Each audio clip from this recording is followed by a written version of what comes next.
Alright everyone, welcome to Street City Studio. I'm John, and in this video I kind of want to talk a little bit about Black Panther. More specifically, Wakanda Forever, the sequel to the Black Panther movie. I am a big fan of the MCU. I'm a big fan of seeing any and all comic book movies made into films. I quite enjoy the medium when it's done well. Right. And I quite enjoy the figures as well. But specifically, I want to touch on a few of the things that I don't like about the Black Panther movie. And normally I try to avoid negativity, but I'm going to try and do this without without being too negative and unnecessarily critical, I guess. Right? But I guess what happened was I've got a spare Namor head, and I was kicking around some ideas on making an MCU version of Namor for my live action figures collection, right? To kind of go with these figures. And I'll even bring this in to show you. I was thinking about getting a spare Kang just to pull that collar piece off, right? And that would paint it gold, right? And you would have that collar that Namor was wearing the whole movie, right? And that would be really sweet. And now I want to say, before I get too critical here, I like the way Namor looked. His look was spot on. It was perfect. I felt like maybe they could have shaved his chin, but there's been versions of Namor with a little hair on his face, so whatever. It's just not the norm, not the usual. But, I mean, I think most people had the same kind of criticism. And it's Namor, right? And my main complaint is that there's no way that they're going to bring Namor back now. And he's not... How is he going to be spun into a hero? Right? There's no way they're going to bring this character back in the future and get me to root for his victory. I will never want to see this guy win. Right? The way they played him... the way they played him in the movie was not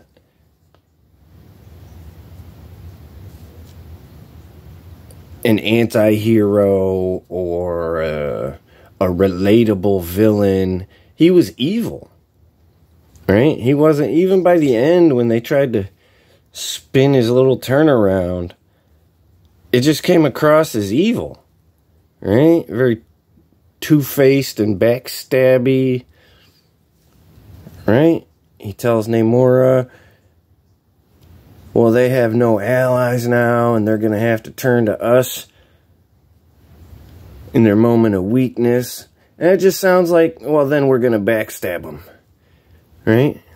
Because that's all they are, backstabbers. That's how they were portrayed, as just vile, cold, wicked people, right? They kind of hinted at a beautiful society, but we never saw any of it, right? They hinted and suggested that he was a noble character for trying to protect his people, but at what cost, right? But at what cost, right? You can't show us an evil villain and then expect us to get behind him next time you bring him back. Right? If they bring Namor back, I don't know how they're going to try and spin him in any way that I could root for him, that I could get behind him as a hero character. He's not, right? And I kind of understand, right? I want to back up a little bit here. I understand that Namor is often spun in this way, where he walks that gray area between hero and anti-hero, right? But that's the difference, as I see it, right? The movie Namor was not an anti-hero. He was a villain. He was willing to kill a little child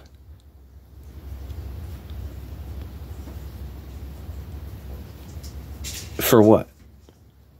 Right? He was willing to kill Riri Williams, and that was the only path he saw as being an option.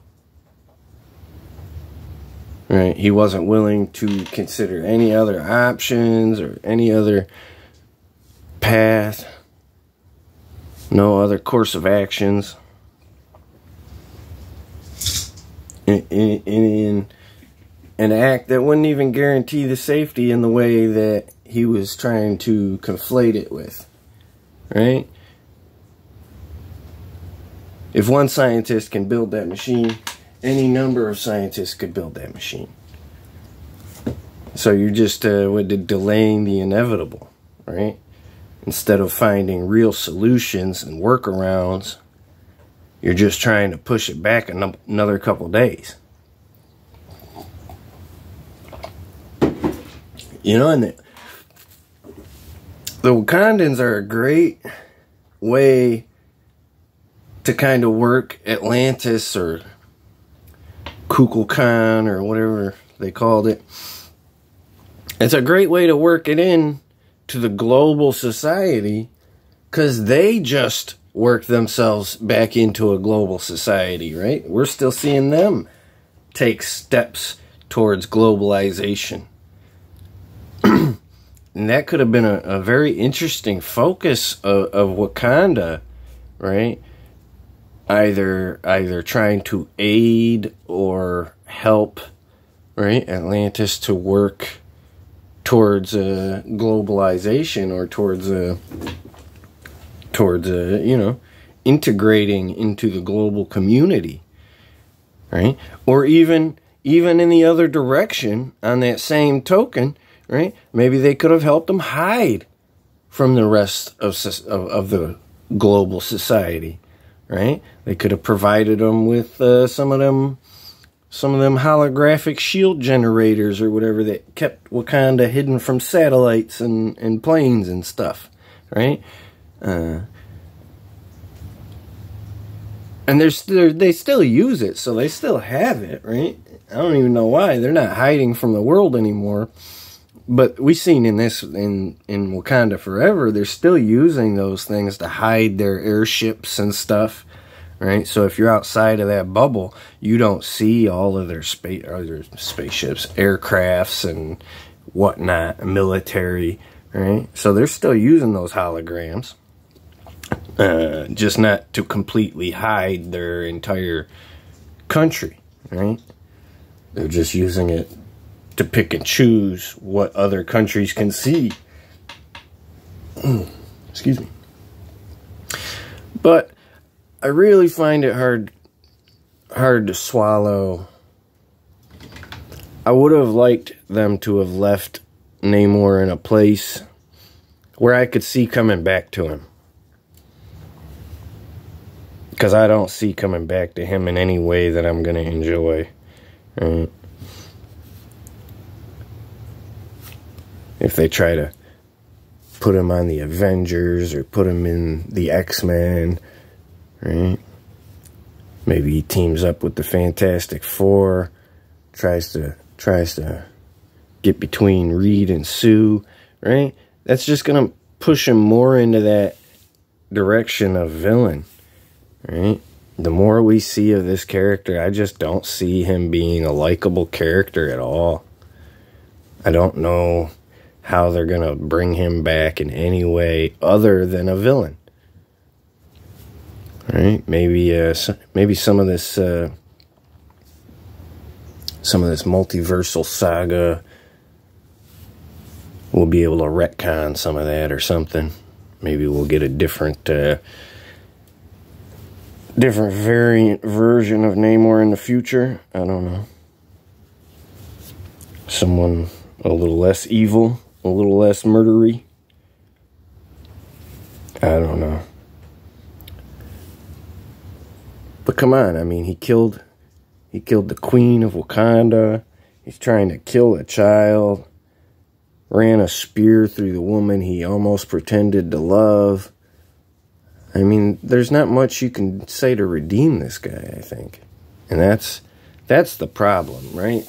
They've done a good job, or some movies, I don't want to say Marvel specifically, but lots of movies have made ambiguous characters interesting, right?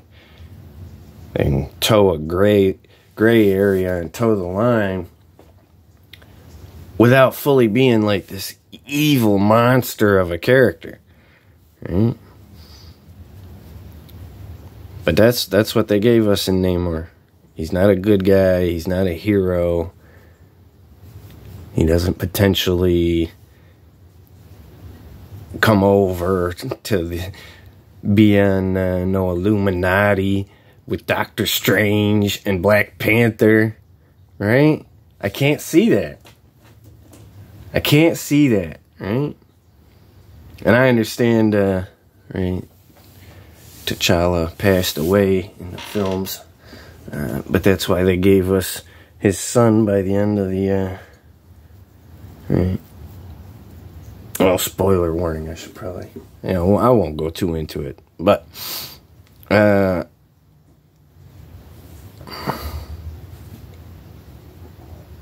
just can't see them having any kind of relationship moving forward like the Marvel Universe should be able to do, right? We definitely can never see them sit at the same table and agree to protect the world together. You know? And that's what it is, right? Because these guys are supposed to come together and agree to protect the world together. And I just can't see that. I just can't see that. And that's disappointing, I guess. Because I do like Namor. I like that he's one of those characters that can kind of toe the line in the gray area there. Right? Sometimes he is the villain, or sometimes he's in opposition to the heroes, right? And sometimes that works really well. Sometimes I like that. But I don't think it was done well in Wakanda Forever. Right? I think if they would have had to make that more relatable or understandable, they would have had to have put Atlantis in a greater threat. Right? There was never any threat to Atlantis. Right?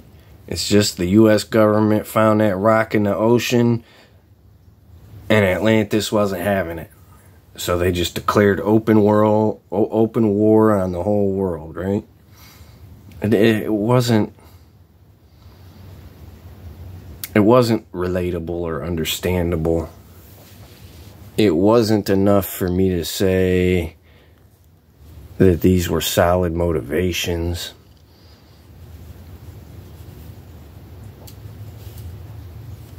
None of what they did with Namor worked for me, except for the look. I liked the look, right? His skill set, his abilities in the fights. Although, I will say something about those fights that bugged me. The Wakandans got vibranium. The Atlanteans got vibranium. So how come Namor's vibranium spear can cut through them vibranium ships like butter?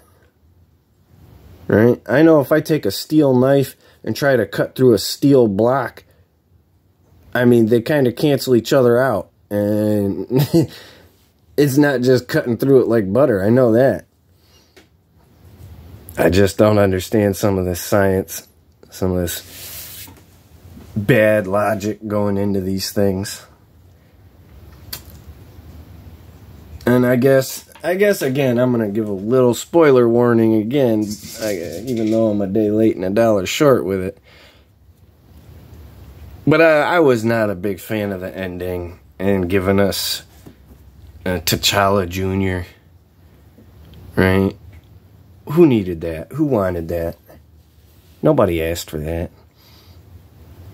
They only did it. He's not a comic book character. He's not something anybody was chomping at the bit for, you know? He was only put in there so that in a couple years they could throw T'Challa back in without any mention of his death. And it wouldn't mess up continuity. And personally, I don't like that. I don't like that. Nobody even said that they had to write the death into the movie, but they chose to. So why negate it by the end of the movie with a new T'Challa? Because that's what it does. It negates the death of your hero by attempting to usurp him with his son, right? His son will take over the mantle and the throne, even though the movie did that for us with Shuri. I didn't understand that. You gave us a new Black Panther. You gave us a new ruler of Wakanda. So why do we have to throw a new T'Challa in there just to fill that void of T'Challa being dead? Now T'Challa's alive? No, he's not. His son's alive. But it's not the same thing, and it's not a fair trade. Sometimes you just gotta let the cards fall where they lie where they fall, you know? And trying to change what they say, that's cheating at cards. That's not cards. But I'll probably try and wrap it up here, but I just kind of wanted to vent out some of that after watching the movie. Like I said, I'm a big fan. I was a big fan of Chadwick Boseman's Black Panther. Even before Chadwick Boseman, I was a big fan of Black Panther. I was real happy to see him come to the MCU. I was real happy with the choices of who they got to play him and the designs that they chose to go with, right? That's a sweet look. All of it, right? I really liked seeing M'Baku in everything he's been in. I'm a big fan of that actor playing that role. He does a good job at it. And that's another one, right? M'Baku is usually more of a villain. And they make him kind of heroic. Where Namor is more of a hero and they made him more villainous. I don't necessarily always understand, right? M'Baku, you can make the villain, but you don't. Namor, you shouldn't make the villain, but you do. And I get it. I get it. He was always kind of going to be the villain. But he didn't have to be so murdery and evil either, right? He could have left some room for redemption. And they didn't do that. They didn't leave it. Oh, yep, that was the plot of the whole movie right there. I just summed it up right there, right? Right there. Boom. And I don't hate the movie, but it's definitely not as good as the first one. And it leaves a bad... Even if I enjoy the movie, on its own and standing on its own merits and forget about all of its potential to connect to other franchises and stuff, right? It still leaves me with a bad taste in my mouth as a Namor fan. There's a bad aftertaste, you know? You walk away from it thinking, that's not a Namor I want to see again. Right? I don't want an expansion of that Namor. I don't want to see more of that Namor. And one of the things I think he was really missing, right, is what Chadwick Boseman brought to the table with his T'Challa. And that was like some regalness and some nobility and just like this poise, this kind of, right, this kind of stoic nobility, right, this chin up, head held high kind of vibe, right? Even in the worst of times, we'll get through this. That kind of feeling, you know? And turning Namor into a villain, I think he really could have shared that kind of quality, or needed to even. He really should have had that kind of quality as a leader. But it was more of a guerrilla warfare,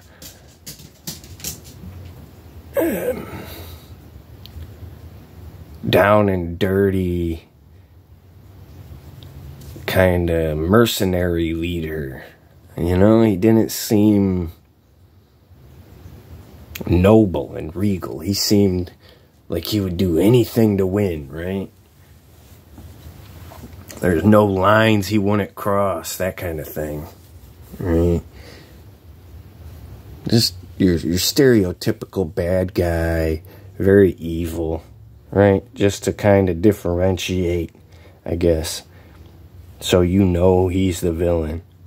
But that's the problem with it. That's the problem with it. Once you know he's the villain, you can't take that back, right? He killed the queen happily. Right? He didn't even regret it. And she was one of the more decent folks in the whole of the MCU. Right? No. Yeah, like I said, I think I'm probably going to try and wrap this up. I just wanted to get that off of my chest, because it really does, man. Some of these choices they make, while I try to keep the channel positive and the whole vibe positive, right, I definitely run into issues like this where it bugs me. It really does. I don't love some of the choices they make. And I understand that they wanted to introduce him, but they didn't have to introduce him as a full-on villain. They could have done it in a way where he was more relatable, more understandable, and could walk away from the movie with potential to go forward. And that's essentially the problem, is that I can't see his character going forward from there. Not in any way that I want to see. But I'll probably call it right there and wrap it up. If you want to check me out on Facebook, go ahead and follow me over there. That's John Wayna, W-A-Y-N-A. And I said it yesterday, but I'll say it again today. If you're going to check me out over on Facebook, follow me. I've been getting a lot of friend requests. And if I don't know you personally, if we've never spoken or whatever, I'm probably not going to accept your friend request. Right? But you don't need my approval to follow me. Okay? There's a difference. So go ahead and follow me if you're interested. If you want to check my toy photography out on Instagram, go over to Instagram. And I'm Street City Toys on Instagram. But otherwise, you guys have a great day. It's Friday, so enjoy your weekend. Keep playing with them toys, and I'll talk to you again real soon.